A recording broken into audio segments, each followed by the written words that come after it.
Hello students, तो आज हम स्टार्ट करेंगे चैप्टर 10 जिसका नाम है मेंसुरेशन। और ये वाला हमारा इंट्रोडक्शन वाला पार्ट रहेगा और इसमें हम वो सारी चीज़ें सीखेंगे जिसका हम एक्सरसाइज में इस्तेमाल करेंगे। इस चैप्टर में बेसिकली दो ही टॉपिक हैं, एक तो है पेरीमीटर और दूसरा है एरिया। पहले पेरीमीटर और एरिया को समझ लेते हैं। जैसे हम अगर कोई फिगर बना रहे हैं, ये हमने फिगर बना लिया, तो यहाँ पे अगर हमने इसको मेज़र किया, इसको मेज़र किया, इसको मेज़र किया और इसको मेज़र किया, फिर इन सब का सम ले लिया, तो उसको बोलेंगे पेरीमीटर। जैसे यहाँ पे ये अगर ये 2 है, ये 2 है, ये 2 है, ये 2 है, तो क्या हो जाएगा 2 + 2 + 2 + 2 8 आ जाएगा। तो इसका मतलब इसका पेरीमीटर जो है वो 8 हो गया। और एरिया क्या होता है कि इसके बीच की ये जगह है, ये जो जगह है ना, इसको एरिया बोलते हैं। तो इसका एरिया हो जाएगा हमारा 4, इसका एरिया भी 4 आ जाएगा। अभी हम एरिया और पेरीमीटर को डिटेल में समझेंगे। ये सिर्फ फर्क बताने के लिए था कि पेरीमीटर जो है वो इसकी लेंथ होती है, ये जो बाउंड्री दे रखी है, बाउंड्री को मेजर करते हैं जो, और एरिया जो है वो उसके बीच की जगह होती है। अब यहाँ पे एक चीज़ देखो, जैसे हमने कोई एक पार्किंग की जगह ली, तो हमने क्या किया, एक पार्किंग बना लिया, ठीक है। तो यहाँ पे ये इस तरह से है और ये हमने मान लिया गेट है, ठीक है, और गेट को इस तरह से बढ़ा लेते हैं। ये हमारा पार्किंग वाला एरिया है और ये इसका गेट है। हम मान लेते हैं इसकी लेंथ है 3, ये है 4, ये है 5 और इसको हमने ले लिया 2, ये भी 2 ले लिया और ये 1। इन सब की हमने लेंथ मेजर कर ली। अब अगर हम इसका पेरीमीटर फाइंड आउट करें तो वो क्या आएगा हमारा, इन सबको हम ऐड कर देंगे। तो हम यहाँ से स्टार्ट करते हैं। ये है गया हमारा 2 प्लस, इसको फिर हम ऐड करेंगे 1 प्लस, इसको ऐड करेंगे 2 प्लस, फिर ये आएगा 3 प्लस, फिर ये 4 प्लस, फिर ये 5। और इनको अगर हम ऐड कर लें तो ये क्या आ जाएगा, 2 + 1 3 हो जाएगा, 3 + 2 5 हो जाएगा, 5 + 3 8 हो जाएगा, 8 + 4 12 आ जाएगा, 12 + 5 17 आ जाएगा। तो ये 17 आ जाएगा।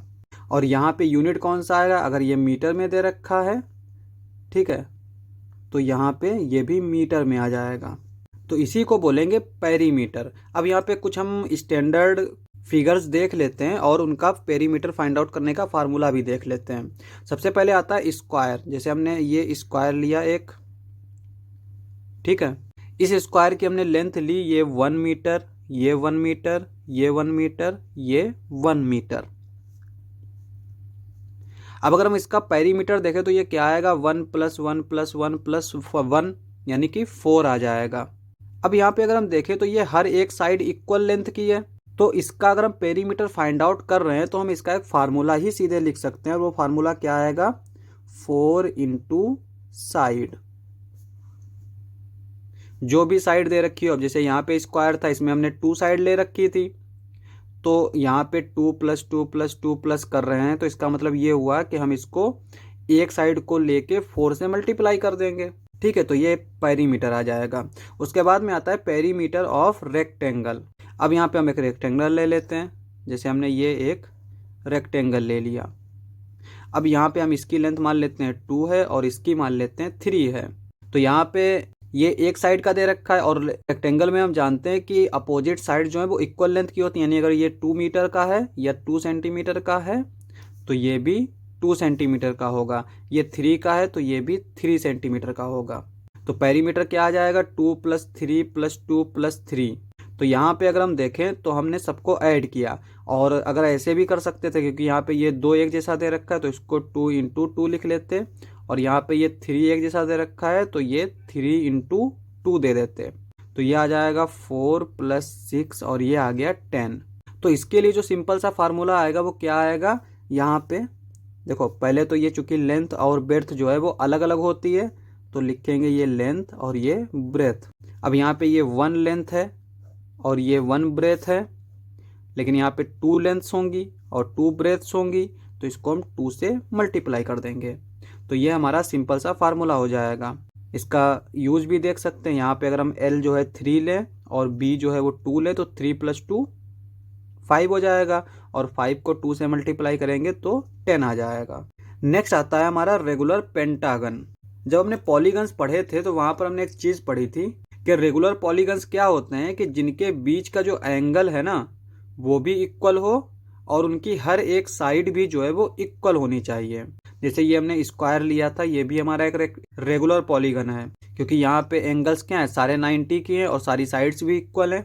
अब यहाँ पे जो हमसे बोल रहा है वो बोल रहा है perimeter of regular pentagon. Pentagon क्या होता है, जिसकी 5 साइड्स हों।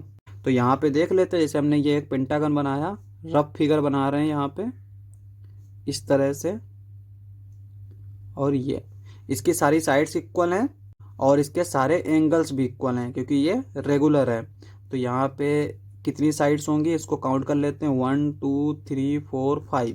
अब इसका पेरीमीटर क्या आएगा हमारा, एक साइड को ले लेते हैं, जितनी लेंथ इस साइड की होगी उतनी ही इसकी होगी, उतनी ही इसकी होगी। तो हम एक साइड को ले लेंगे और उसको 5 से मल्टीप्लाई कर देंगे। तो यहाँ पे इसका फार्मूला क्या आ जाएगा, 5 इंटू साइड। तो यहाँ पे हम इस तरह से देख सकते हैं कि कोई भी अगर हमें रेगुलर पॉलीगन दे रखा है तो उसमें जितनी भी साइड्स होंगी उसको हम यहाँ लिखेंगे और उसकी एक साइड से मल्टीप्लाई कर देंगे तो हमारा आंसर आ जाएगा, यानी पेरीमीटर हम फाइंड आउट कर लेंगे। डी वाला दे रखा है perimeter of regular hexagon. Hexagon क्या होता है, जिसमें 6 साइड हों। जैसे हमने यहाँ पे ये एक रफ फिगर बना लेते हैं इस तरह से, ठीक है, और इसकी सारी साइड्स क्या हैं, इक्वल लेंथ की हैं। तो यहाँ पे 6 को मल्टीप्लाई करेंगे साइड से क्योंकि ये इक्वल लेंथ की हैं। ई वाला दे रखा है perimeter of equilateral triangle. Equilateral triangle क्या होता है, यहाँ से इससे याद रखेंगे, इक्वी बोल रहा है, इक्वी मतलब इक्वल, जिसकी तीनों लेंथ्स क्या हो, इक्वल हो। तो यहाँ पे इक्विलेटरल ट्राइंगल ये होता है। यहाँ पे भी सारी साइड्स इक्वल लेंथ की हैं तो ये भी हमारा एक रेगुलर पॉलीगन है। तो यहाँ पे भी 3 को लिखेंगे यहाँ और यहाँ पे साइड से मल्टीप्लाई कर देंगे। तो इस तरह से कोई भी अगर हमें दे रखा हो, जैसे रेगुलर ऑक्टागन दे रखा हो, तो ऑक्टागन में कितनी साइड्स होती हैं, 8 साइड्स होती हैं। तो 8 को हम साइड से मल्टीप्लाई कर देंगे। इस तरह से हम पेरीमीटर फाइंड आउट कर सकते हैं।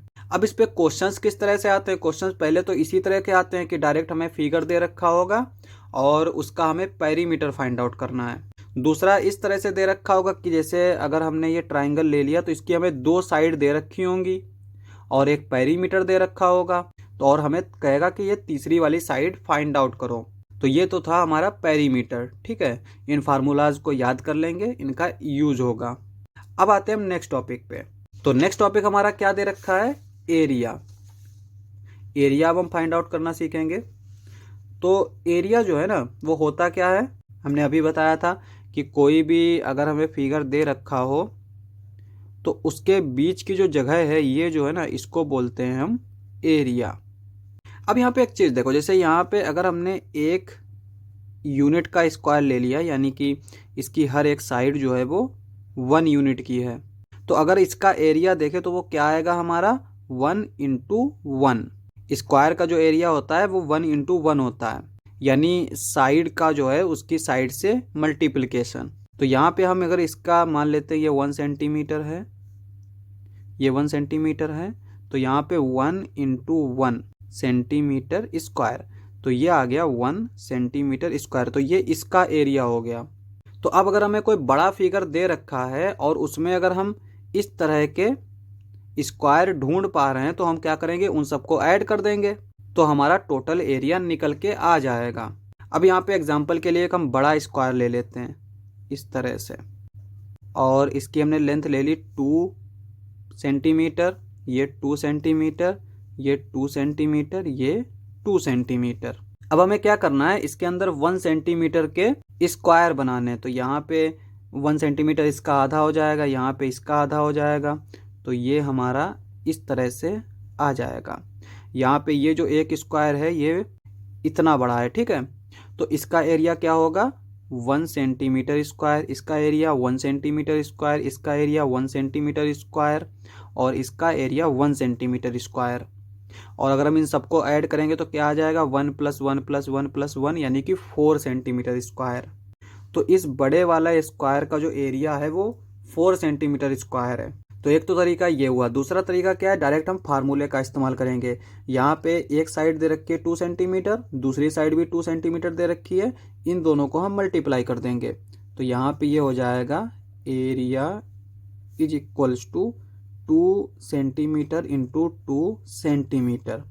यहाँ पे 2 इंटू 2 4 हो जाएगा सेंटीमीटर। सेंटीमीटर को अगर हम मल्टीप्लाई करेंगे तो ये सेंटीमीटर स्क्वायर हो जाएगा। तो स्क्वायर का एरिया क्या होता है कि अगर हम इसकी साइड को ए कंसीडर करें तो वो हो जाएगा ए स्क्वायर। ए मतलब कुछ भी हो सकता है, ठीक है, ए का मतलब है कुछ भी हो सकता है। अगर यहाँ पे 4 लेंगे तो 4 का स्क्वायर आ जाएगा, 5 लेंगे तो 5 का स्क्वायर आ जाएगा। अब आते हैं हम नेक्स्ट पे। तो नेक्स्ट हमारा है एरिया ऑफ रेक्टेंगल। रेक्टेंगल का एरिया कैसे फाइंड आउट करेंगे, रेक्टेंगल होता क्या है पहले तो हमें ये मालूम होना चाहिए। रेक्टेंगल हमारा एक ऐसा फिगर होता है जिसकी अपोजिट साइड्स जो हैं वो इक्वल लेंथ की हों और जिसका हर एक एंगल 90 डिग्री का हो। अब यहाँ पे हमने ये एक रेक्टेंगल ले लिया और यहाँ पे हमने इसकी लेंथ ले ली 2 सेंटीमीटर और इसको ले लिया 5 सेंटीमीटर। तो अब इसका एरिया क्या होता है, एरिया इसका होता है लेंथ इंटू ब्रेड्थ, यानी इसकी जो लंबाई है उसको मल्टीप्लाई कर देंगे इसकी चौड़ाई से। तो यहाँ पे अगर हम देखें तो एरिया क्या आएगा 5 इंटू 2, तो ये आ जाएगा 10 सेंटीमीटर स्क्वायर। तो एरिया ऑफ रेक्टेंगल होता है लेंथ इंटू ब्रेथ। और अगर हम इसको यूनिट स्क्वायर से देखें तो यहाँ पे कितने यूनिट स्क्वायर बनेंगे, इस तरह से देख सकते हैं। यहाँ पे हम इसको डिवाइड कर दें क्योंकि यहाँ पे ये 2 सेंटीमीटर है तो 1 सेंटीमीटर का ये हो गया, 1 सेंटीमीटर का ये हो गया। अब यहाँ पे ये 5 सेंटीमीटर लेंथ है इसकी, तो इसका मतलब यहाँ पे 5 बनेंगे, 1 2 3 4 5 इस तरह से। तो यहाँ पे इनको इस तरह से मिला देंगे, इस तरह से, इस तरह से, इस तरह से। तो यहाँ पे ये जो एक स्क्वायर दिख रहा है इसका एरिया क्या है 1 सेंटीमीटर स्क्वायर। तो यहाँ पे ये हो जाएगा 1 सेंटीमीटर, ये 1 सेंटीमीटर, ये तो ये कितने हैं 1 2 3 4 5 6 7 8 9 10। तो यहाँ पे ये 10 स्क्वायर्स हैं, इसका मतलब इसका एरिया क्या हो गया 10 सेंटीमीटर स्क्वायर। अब इससे रिलेट क्वेश्चन किस तरह से आएंगे, क्योंकि यहाँ पे हमें तो पूरे चैप्टर में सिर्फ 2 ही फिगर दे रखे होंगे, एक तो स्क्वायर और दूसरा रेक्टेंगल का एरिया। और भी अगर कोई फिगर दे रखा होगा तो उसका एरिया भी हम स्क्वायर से ही फाइंड आउट करेंगे, यानी कि जो स्क्वायर का एरिया होता है ना उसी का सम कर करके फाइंड आउट करेंगे। उसके अलावा इसमें किस तरह के क्वेश्चन आते हैं, या तो हमें जो है साइड दे रखी होगी और हमसे पूछा जाएगा कि इसका एरिया फाइंड आउट करो, या फिर हमें अगर रेक्टेंगल की बात करें तो एक साइड दे रखी होगी और एरिया दे रखा होगा और हमसे कहेगा कि इसकी दूसरी साइड फाइंड आउट करो। तो इस तरह के क्वेश्चंस आएंगे। इंट्रोडक्शन समाप्त। नेक्स्ट लेक्चर में करेंगे एक्सरसाइजेज। आज के लिए बस इतना ही।